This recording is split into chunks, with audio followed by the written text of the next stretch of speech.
taken in the Yukon. It's a super interesting case which occurred on September 3rd, 1987, of course, in Yukon, Canada, along a very remote highway in the wilderness, involving a gentleman who was on his motorcycle when he saw a UFO and then saw ETs, praying mantis type, which is quite unusual. And as we shall see, he had a really remarkable onboard encounter, which he didn't remember at first. He did actually have missing time, but immediately afterwards, the onboard segment came back to him spontaneously without the use of hypnosis. And I think you'll find it super interesting because it's got some elements to it that are quite rare, perhaps not unique, but not often described. This very interesting case was investigated by researcher Martin Jasek and involves a young man by the name of Kevin.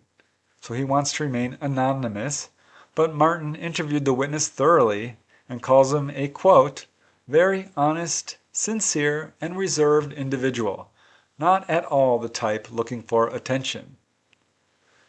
So Kevin's encounter began early in the morning of September 3rd, 1987, when he got on his motorcycle and was going to join some friends to go hunting. And he was driving toward McPass in the Yukon along this remote highway, and at some point during his trip he pulled over to relieve himself. It's still early morning, and that was when he saw a strange craft very low in the sky. He thought at first it might be a plane, but it made no noise, there was no wings or tail, and it became immediately apparent to him that this was not a plane. And as Kevin says in his own words, it had what looked like a porthole all along the side of it. It was cigar-shaped with a gray strip down the middle and a dark green on top and bottom. As I watched, it seemed to partially dematerialize and then return to solid form. It did this as it was moving a couple of times. And then it dawned on me, oh, I don't think I should be seeing this. It's a UFO and probably doesn't want to be seen. I crouched down on the road, hiding behind the roadside grass. I then watched it go behind a cone-shaped hill and not come out. I stood up, looking for it, and feeling very excited and happy about what I saw, and thinking they didn't even know they were being watched. Now Kevin did notice one other strange detail. As he says, when I was watching the UFO move slowly in front of me, I thought, I better get a picture of this. My camera was just inside my jacket in my shirt pocket and was very quick and easy to get at. Then a sort of calming feeling came over me and I felt like, it's no big deal. Don't worry about it. I don't have to have a picture. Afterwards I thought, what bizarre behavior. I kept two cameras on the go all the time, and I was always on the lookout for photo opportunities. To think a UFO photo is not important is insane. So I found that detail very interesting. It's certainly one I've heard many times. And it's pretty funny that Kevin didn't think that the ETs or the people inside this craft knew that he was watching them, because after what happened next, it became clear that sure they did. They knew they were being observed and were about, in fact, to take this gentleman Kevin on board. But Kevin, at this point, thought his encounter was over. Then he heard this weird metallic clunking sound behind him. He first thought it was a car door and that someone else had approached, and he was excited because he wanted to share his story and see if these people saw it too. But turning around or walking towards the source of this sound, he saw not another person, but in fact 2 ETs. And I'll just let Kevin describe them in his own words, because he gives a very detailed description of what happened next.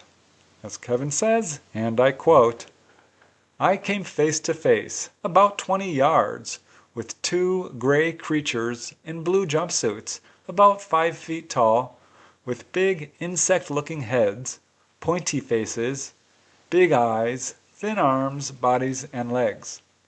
I immediately thought, they're not little green men, they're grasshopper people. Before this, all I knew about aliens was that they were supposed to be little green men. At that same instant, the one on the left raised his left hand to his wrist, which held some type of flashlight device, and I saw a bright flash of light come from it. I instantly felt paralyzed and was convinced time had stopped. Everything was black, no sound. I tried to yell, "No!" but all that came out was a distorted grunt. When the being shot me with this flashlight device, I experienced what they call the cone of silence. It seemed like time stood still and nothing existed but me, like I was pulled from reality. It was the most absolute quiet ever imagined. I was really scared and tried to yell, "No!" but all that came out was a gnarly growl. Everything went dark, and I had the sensation of hurtling skyward at terrific speed. I also felt that I was being stretched, as if my feet were on the ground and my upper body was 20 feet above. My whole body was shooting skyward. The next thing I knew, I was standing on the side of the road, scared, shaking, and confused. Within seconds, I remembered all of this that had just taken place, and I thought, I'm getting out of here before they get me again. I turned around to get my bike, and for some reason, it was not there. Then I noticed it was on the other side of the road. I said to myself, what the hell is this? I didn't put it there. Still panicking, I rushed over and got on it and realized the keys were gone. This was weird because he didn't move the keys, and this was when he realized that the keys to his motorbike were in fact in his hand. He jumped on his motorbike and immediately drove off. And this is when he noticed something very strange. It was no longer morning. And in fact, before a half hour had passed, darkness fell. So he was very confused by this. This is quite a long period of missing time. And he told himself, and again I quote, I'm not telling anybody about this. I'll just forget the whole thing. So he drove straight to his trailer, put on a pot of coffee, and as he's doing this, suddenly he heard a soft humming noise coming from outside. And he was pretty sure this was the same UFO. He purposefully did not look outside, did not look out the window. He just sat down and drank his coffee. And this is when he started to get very vivid flashbacks and memories of what happened to him during this missing time. And in fact, he had a very clear memory of looking down and seeing the landscape below him flashing by at a very high rate of speed. He then remembered waking up and finding himself looking into the eyes of a gray alien. Not sort of the praying mantis that he saw on the ground, but your typical gray ET.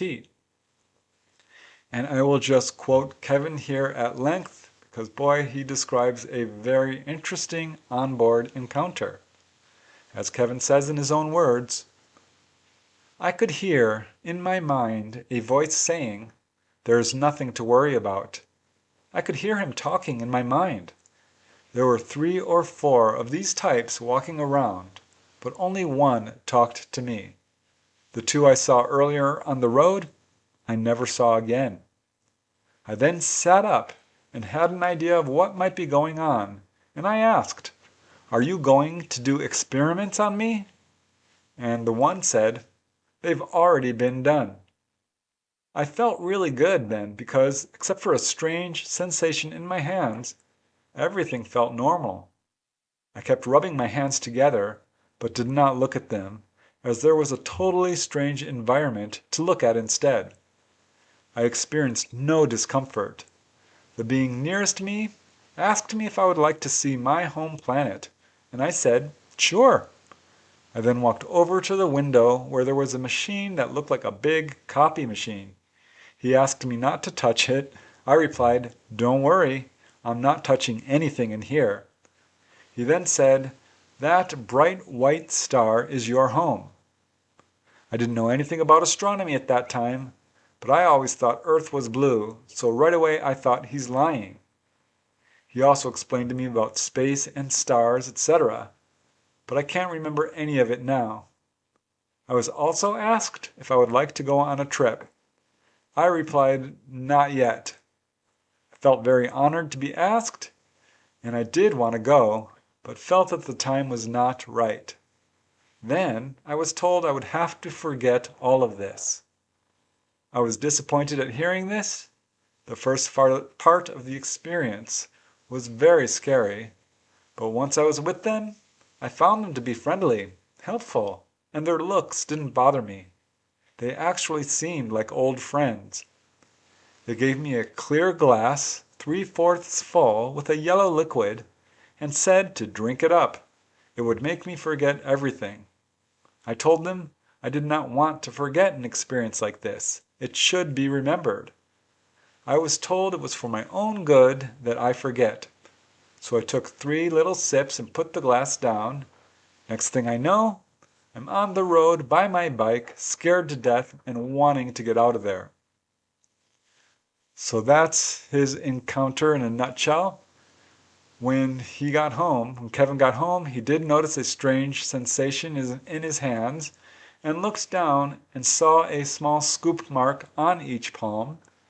They persisted, and he later asked several medical professionals about them, 2 doctors and 4 nurses, and none of them could explain it. They said they'd never seen anything quite like it, couldn't attribute it to any condition, but as Kevin says, I still have them.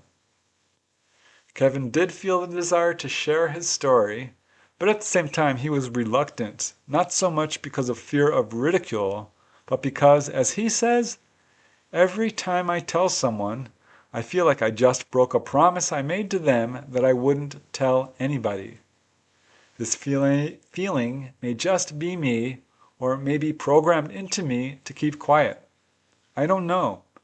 I decided to tell it as more of an awareness thing. I'm sure other people have had experiences, but are held back.